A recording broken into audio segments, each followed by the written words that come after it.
Merci pour votre fidélité au programme de la 7 TV. Mesdames et messieurs, il est 13h. Bonjour, bienvenue dans ce journal. À la une de l'actualité de la justice, pour commencer, Azura et Kairi fixés sur leur sort. Ce mercredi, ils ont été condamnés à 6 mois d'emprisonnement avec sursis. Pour ce qui est d'Omar Sow, le procureur de la République a requis une peine d'un an, dont 6 mois de prison ferme assortie d'une amende de 200 000 francs CFA.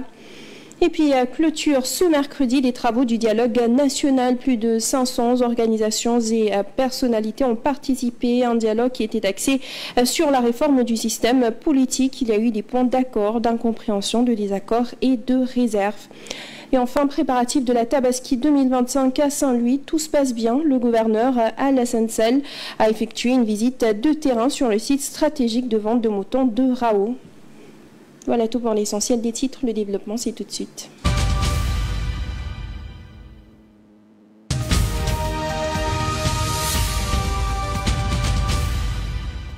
Affaire Azura Fall et Kairi, pour commencer, les deux prévenus ont été reconnus coupables de discours contraires aux bonnes mœurs à la suite de vidéos virales diffusées sur les réseaux sociaux où ils proféraient des insultes contre l'ancien président Macky Sall et l'ex-ministre Mamba Ignorant. Chacun a été condamné à une peine de 6 mois d'emprisonnement avec sursis.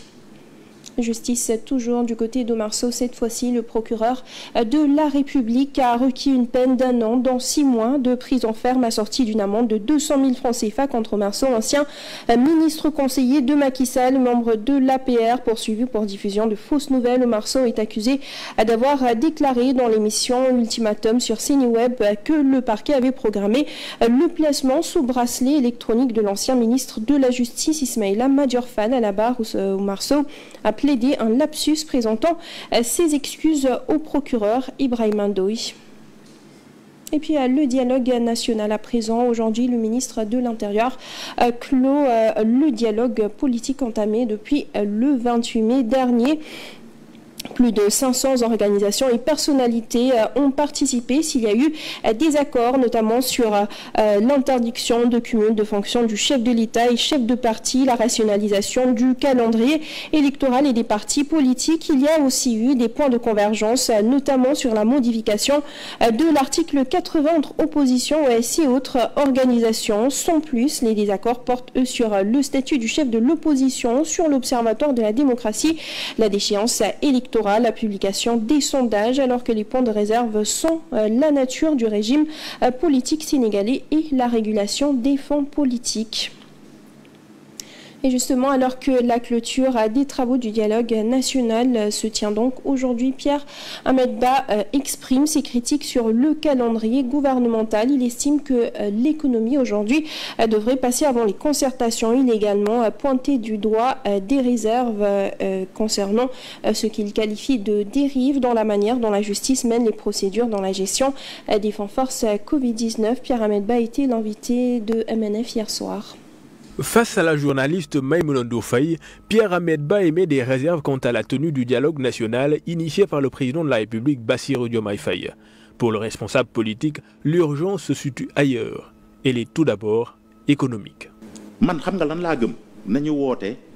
Comme ils sont incapables de produire des résultats, qu'ils appellent à un dialogue sur le système économique, qu'ils y convient les économistes, le secteur privé et les investisseurs pour qu'on leur dise pourquoi nous en sommes arrivés à cette situation difficile. Cela est mieux qu'un dialogue sur le système politique. Par ailleurs, même s'il adhère au principe de la reddition des comptes engagés par les nouvelles autorités, cet analyste politique expert en intelligence des systèmes complexes s'interroge sur les méthodes utilisées par la justice. L'argent des fonds force Covid a été géré par Mansour Faye, le ministre de la Santé, et plusieurs autres personnes, qu'on les appelle tous, car il n'y a pas de corrupteurs sans corrompus. Je pense qu'il y a 2 poids 2 mesures. Pierre Ahmed Ba n'a pas non plus épargné le Premier ministre Ousmane Sonko, critiquant vivement sa récente visite à l'ancien président ivoirien Laurent Gbagbo, un déplacement qui a suscité une vive polémique. Tu es un Premier ministre en visite officielle dans un pays et tu es reçu par le chef de l'État. Tu te permets d'aller rendre visite à une personne qui a été en conflit avec le pouvoir, puis a été emprisonnée. Cela a provoqué une guerre et des personnes sont mortes à cause de cela. C'est quoi l'objectif ? il doit savoir qu'il représente le Sénégal. Ainsi, Pierre Ahmed Ba s'insurge contre ce qu'il considère comme un désordre des priorités au sommet de l'État. Une voix discordante dans un contexte de tumulte politique marqué par des attentes fortes. Et puis à quelques jours de la fête de la Tabaski, les préparatifs vont bon train dans la région de Saint-Louis. Le gouverneur Alassane Sall a effectué une visite de terrain sur le site stratégique de vente de moutons de Rao dans la commune de Gandan. Une visite au terme de laquelle il a exprimé sa satisfaction quant à l'état d'avancement des opérations et à la qualité de l'accueil réservé aux marchands mauritaniens. Alors j'étais venu voir comment ça se passait. Et j'ai pu me rendre compte que véritablement le marché est bien fourni. Alors plus de 20 000 moutons en provenance de la Mauritanie, rien que pour ce point de vente de Rao. Et du point de vue commodité également, tous les engagements pris ont été respectés par les services, et particulièrement la gendarmerie. Le représentant de la communauté mauritanienne vient de le rappeler. La présence de la gendarmerie est hautement appréciée. Il y a également l'éclairage public. Il y a surtout voilà, la disponibilité du site en question. Et voilà le souhait que ce site-là puisse véritablement être alloué à la collectivité territoriale pour qu'on en fasse définitivement un foirail. Au nom de toute la communauté mauritanienne ici présente à Rao, nous remercions les autorités qui sont ici, la mairie, la population autochtone. Depuis qu'on est là, ça fait 3 semaines, nous n'avons pas remarqué aucune anomalie. Nous avons été très très bien ici. À un moment donné, on ne se sent même pas ailleurs, on se sent chez nous. Pendant ce temps, du côté de Louga, le forail des petits ruminants peine à s'animer, moins de moutons, peu d'acheteurs, des prix jugés abordables, mais une attente tendue autour des prochains arrivages. Vendeurs et éleveurs gardent néanmoins espoir d'un regain de dynamisme avant le jour J. À quelques jours de la Tabaski, l'ambiance reste timide dans les forails de Louga. Une situation qui inquiète vendeurs comme clients. Oui, l'année dernière, à pareil moment, il y avait tellement de moutons qu'on n'avait même plus de la place. Oui, à part des gens qui vont chercher des moutons à l'intérieur du pays, alors nous, on en a. C'est vrai qu'il y a des moutons qui coûtent 150 000, 200 000, même à 85 000.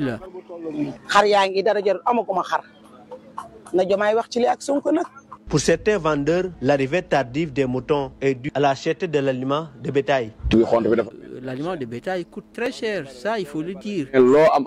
Toutefois, ils saluent les efforts de l'État, notamment dans le soutien aux éleveurs. Oui,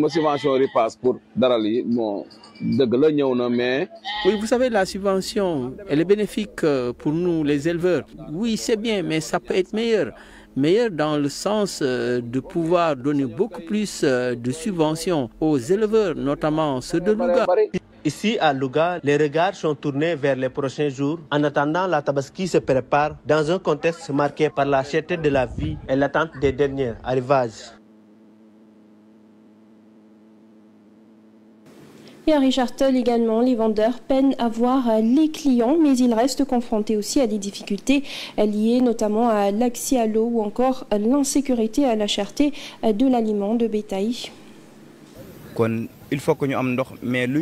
Ici à Richard Toll, nous avons un problème d'accès à l'eau parce qu'il n'y a pas de robinet.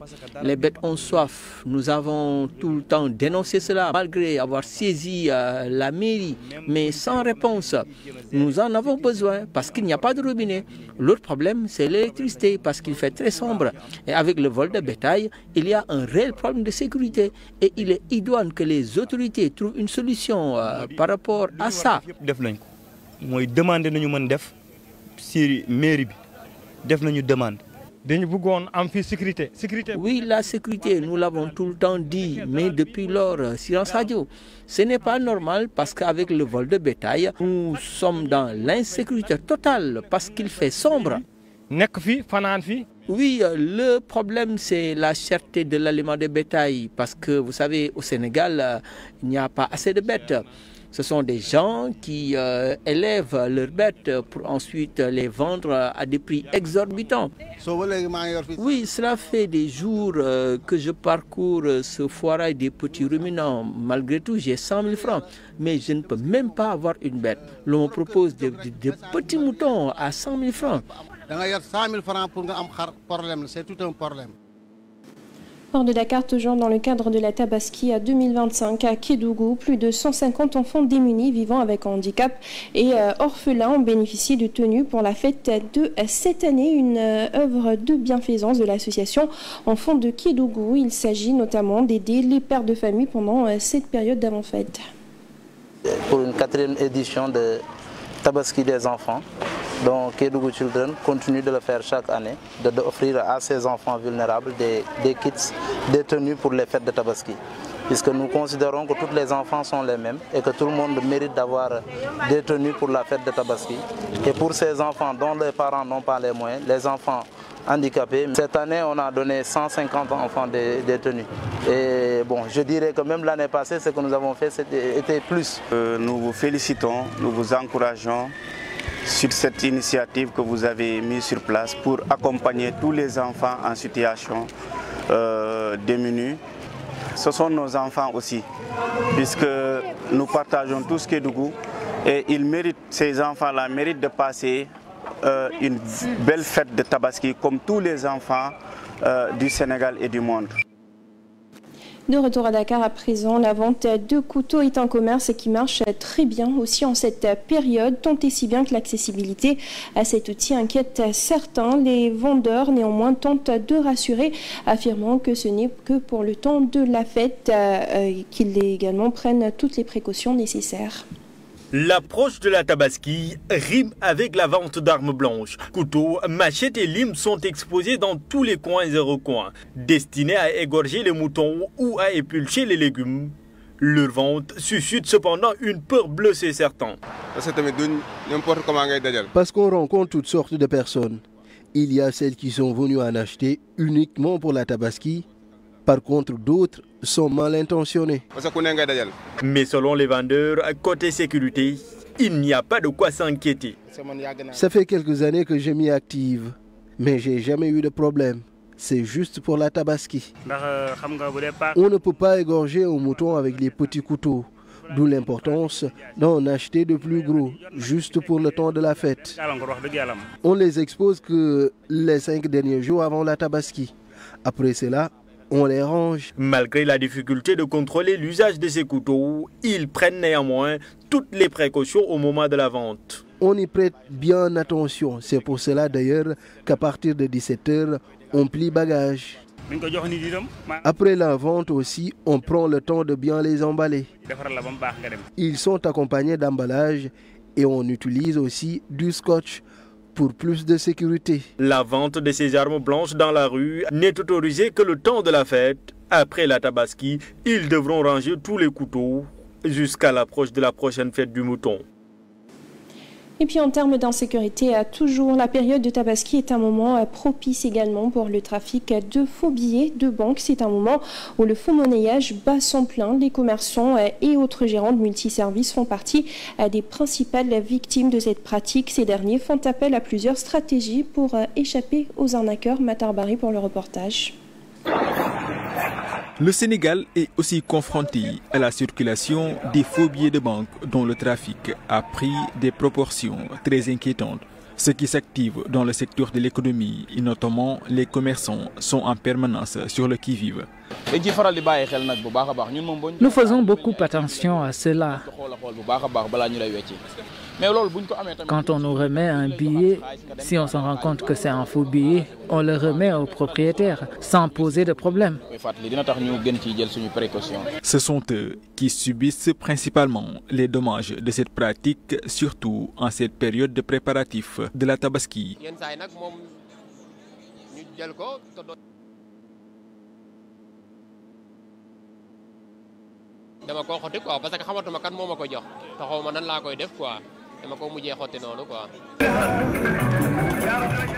À défaut des faux billets, les arnaqueurs usent de divers subterfuges pour contourner leur vigilance.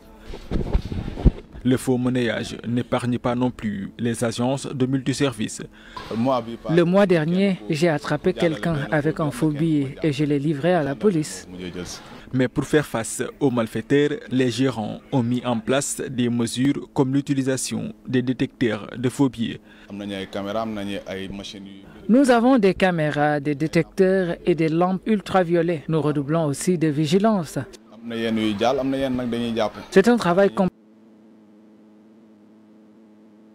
Gangrène l'économie et la Tabaski est une belle occasion pour les trafiquants de s'illustrer.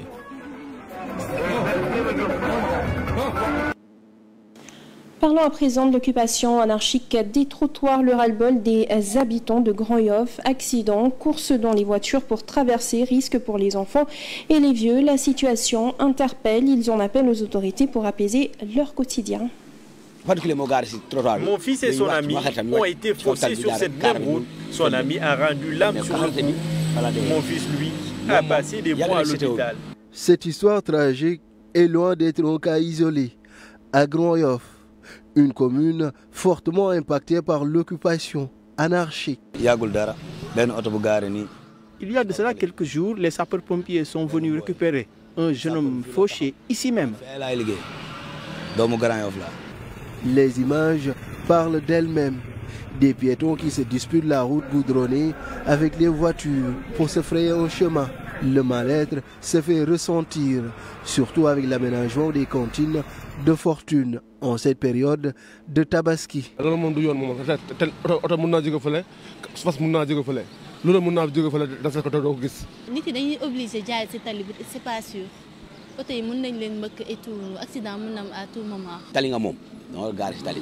Les trottoirs, c'est pour les piétons. Ça doit être clair dans l'esprit de tout le monde.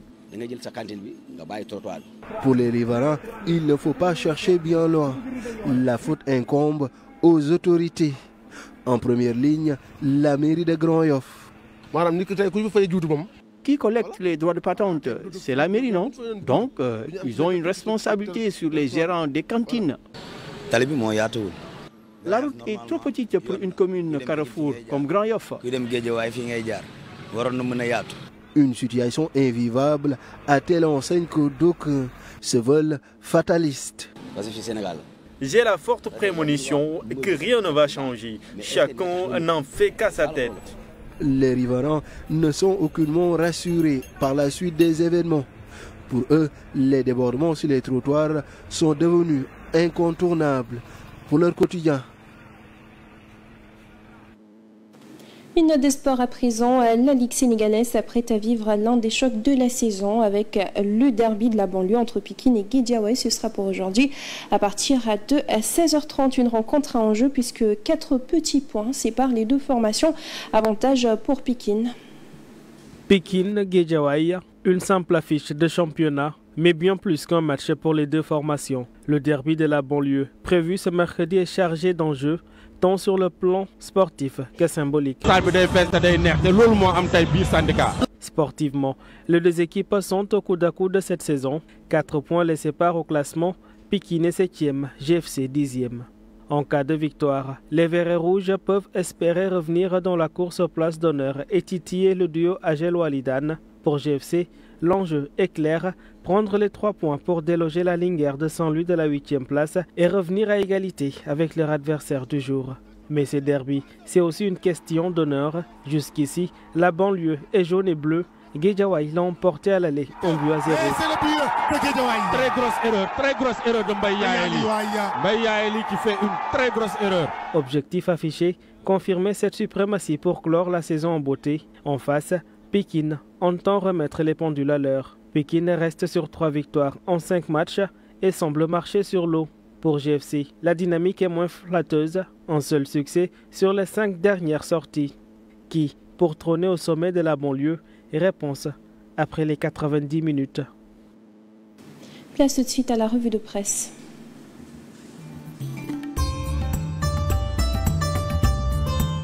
Bonjour, nombreux sont les journaux qui sont revenus sur le dialogue national. Le quotidien s'intéresse sur cette question et scrute particulièrement les points de divergence des organisations de personnalités qui prennent part aux concertations ouvertes depuis le 28 mai.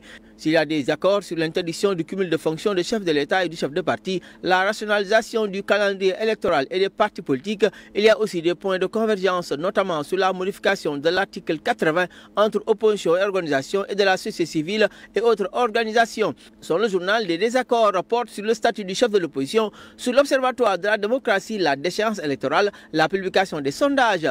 L'AS rapporte que la majorité s'oppose sur le statut de chef de l'opposition, le pôle de la majorité présidentielle sous la houlette du parti passif au dialogue national, sur le système politique n'est pas en faveur de l'insonalisation de chef de l'opposition. Vox Populi note que le dialogue national divise davantage des opposants. Une opposition radicale face à une opposition participante, des jeunes leaders radicaux désavouent la vieille garde politique et cependant moins vieux constatent la publication qui affiche à sa une conflit politique et générationnel dans les tranchées de l'opposition. Mais pas de dialogue selon Sud Quotidien qui fait état du poste de secrétaire général des Nations Unies. Mimi recale Macky, titre le journal. Mimi, elle est formelle sur une éventuelle candidature de Macky au poste de secrétariat général des Nations Unies. En à croire la dame, l'ancien chef de l'État Macky Sall n'a pas le curriculum vitae immaculé en matière de droits humains. Mais dans le peuple quotidien, c'est Fatou Thiam qui déboulait Aminata Touré en ces termes. Mimi, c'est l'ingratitude personnifiée. Elle avait pourtant tressé de lauriers à Macky dans le passé. Sur les questions judiciaires, les Échos fait part du cas de Lat Diop qui abat une carte décisive le 19 juin prochain. La bataille aura lieu à la Cour suprême, sont les Échos. L'Observateur s'intéresse à la demande de liberté provisoire de Tahirou Sarr. Le pôle judiciaire financier douce les espoirs de Tahirou, titre l'Observateur. Le pôle judiciaire financier fortifie sa thèse sur le fait de vouloir conserver les preuves des indices matériels nécessaires à la manifestation de la vérité et empêcher une pression de Tahirou sur les potentiels témoins. Libération fait état de soupçons de blanchiment de capitaux et vise un conflit d'intérêts, abus de biens sociaux. La CENTIF accable Premier Bet et ses dirigeants.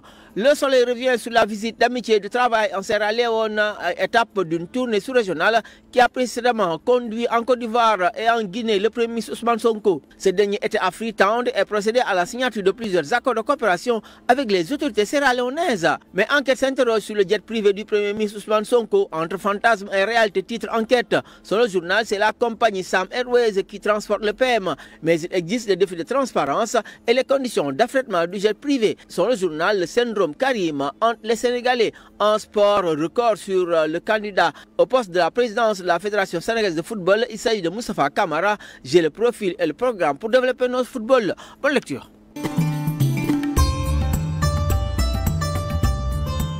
Et c'est cette note de sport qui met un terme à ce journal. Merci à vous de l'avoir suivi. À 14h, comme toujours, vous avez le Wolof. Merci, bonne suite au programme sur la 7 TV.